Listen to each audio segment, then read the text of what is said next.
While the transatlantic slave trade is often the first thing that comes to mind when we think of slavery, it's important to know that the Arab slave trade was very much in existence and was also quite brutal and cruel. Many slaves died on a long and difficult journey across the Sahara, and those who survived often faced horrific conditions upon reaching their destination. From the brutal capture of women to work in harems, to the unjust castration of male slaves as eunuchs, we'll be exposing the forgotten Arab slave trade of black people. So join us as we uncover this often overlooked and dark chapter of history that they hardly teach in schools. The transatlantic slave trade immense popularity tends to overshadow the Arab slave trade when discussing the history of slavery. However, it will interest you to know that Arab slave traders were among the earliest to enslave Africans, centuries before the transatlantic slave trade even started. The Arab slave trade, or trans-Saharan slave trade, has a much longer history than many realize. Starting as early as the 7th century, Arab traders were already moving slaves from Africa to various parts of the world, including the Middle East. While the Arab slave trade boasts a lengthy history, it never attained the immense scale of the transatlantic slave trade. Despite the passage of time and political changes, it did not become illegal or cease with the colonization of Africa. In 1962, Saudi Arabia banned slavery, and by 1969, most Muslim nations had followed suit.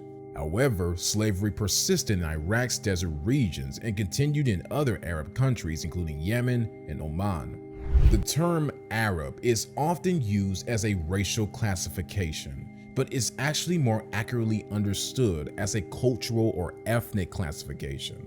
In the past, the likes of Tipu Tip and other Arab slavers often looked no different from the Africans they enslaved. This meant that people from a wide range of racial backgrounds could be considered Arabs, including Caucasian, Asian, and African people.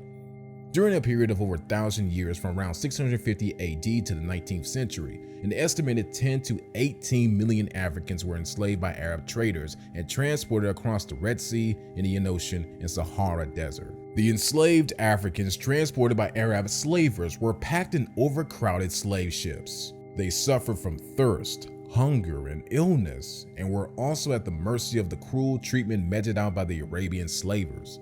The journey often lasted for several months, with many Africans dying along the way.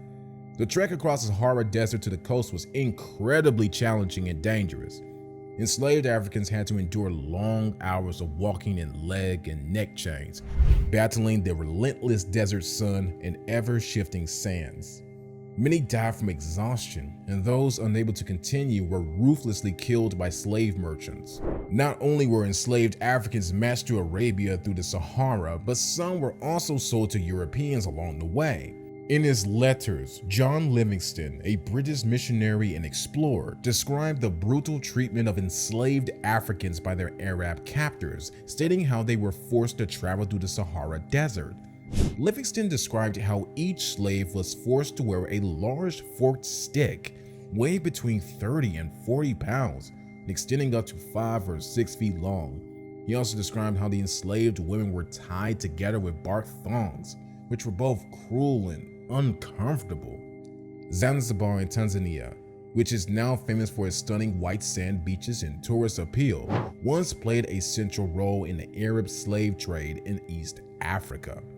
In the bustling markets of Zanzibar, many things were for sale, including precious raw materials like ivory and clothes. Nonetheless, it was the sight of hundreds of enslaved people that truly stood out above everything else. Merchants from all over the region would bring their slaves to the market in Zanzibar, knowing that they could find buyers there. David Livingstone stated in his letter in 1870 that as many as 50,000 slaves were sold by Arab slavers in the Zanzibar market every year. While some slavers were taken to Egypt or Saudi Arabia, many others were kept in Zanzibar itself, where Omani settlers had begun cultivating cloves in the early 18th century. This was to meet the high demand for cloves on the international market, leading to the rapid growth of large plantations which relied heavily on slave labor.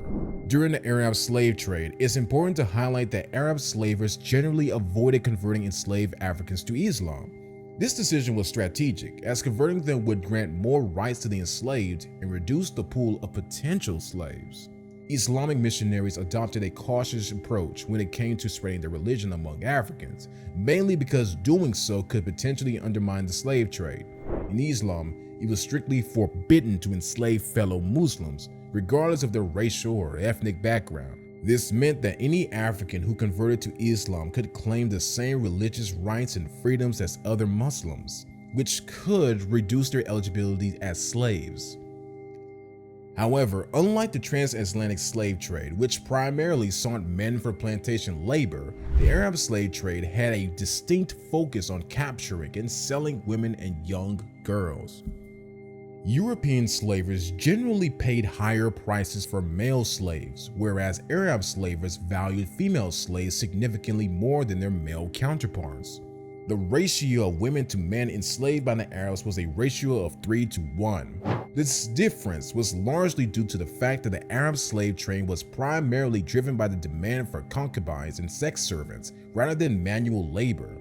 Another reason was that enslaved girls were viewed as a reflection of one's wealth and symbols of power for the Arabs of that time. Arab slaveholders also had the right to have sexual relations with their female slaves. This resulted in the creation of harems filled with women of African descent who bore many children for their masters.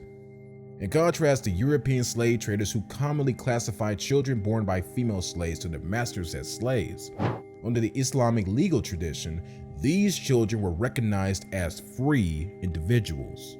This distinction was firmly based on the belief that the child's Islamic heritage, inherited from their father, took precedence over their mother's enslaved status. Such female slaves who bore a child for their master would typically gain their freedom automatically after his passing.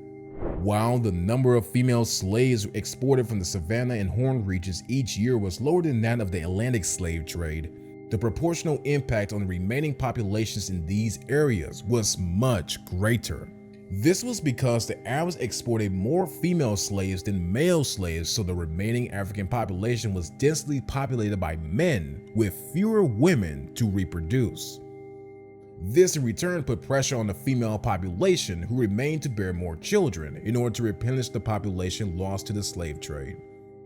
The population of Africa was estimated to be around 50 million in 1600. However, by 1800, this has fallen to 20%, and by 1900, following the end of the slave trade in Britain and America, it had dropped even further to just over 10%. The loss of a significant portion of the population due to the slave trade negatively impacting Africa's agricultural productivity and economic growth. However, it's a crucial fact that despite the high number of enslaved women taken to the Middle East and Asia, there are no large communities of people of African descent in these regions today. This raises the question of what happened to the descendants of these enslaved women. The lack of large communities of African descent in the Middle East or Asia suggests that the offspring of enslaved women and their Arab masters were often born white, just like their fathers. Another reason was that African male slaves were also castrated by their masters. This prevented them from having children or creating communities of African descent. The practice of castration was not only used to prevent the birth of children, but also to create eunuchs who could guard the harems. Boys as young as 8 years old and men were forcefully castrated in an attempt to prevent them from having children later in life. This brutal procedure had a high mortality rate, with 6 out of every 10 boys bleeding to death. Some of those who survived died by suicide out of the shame and humiliation of losing their manhood. The high prices for eunuchs on the market made the practice of castration a lucrative one for slave owners.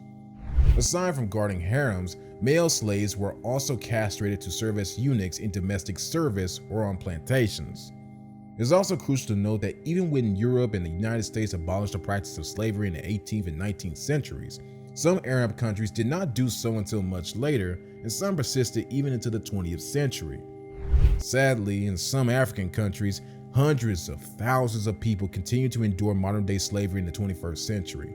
Many of these victims are young Africans seeking better opportunities who end up enslaved in Arab countries. They are subjected to forced labor, dehumanizing work conditions, and even sexual exploitation against their will. The continued prevalence of modern-day slavery in many parts of the world shows how slavery has been deeply ingrained in our society. However, there is hope that through public awareness like this and media campaigns, the practice will be totally eliminated for good.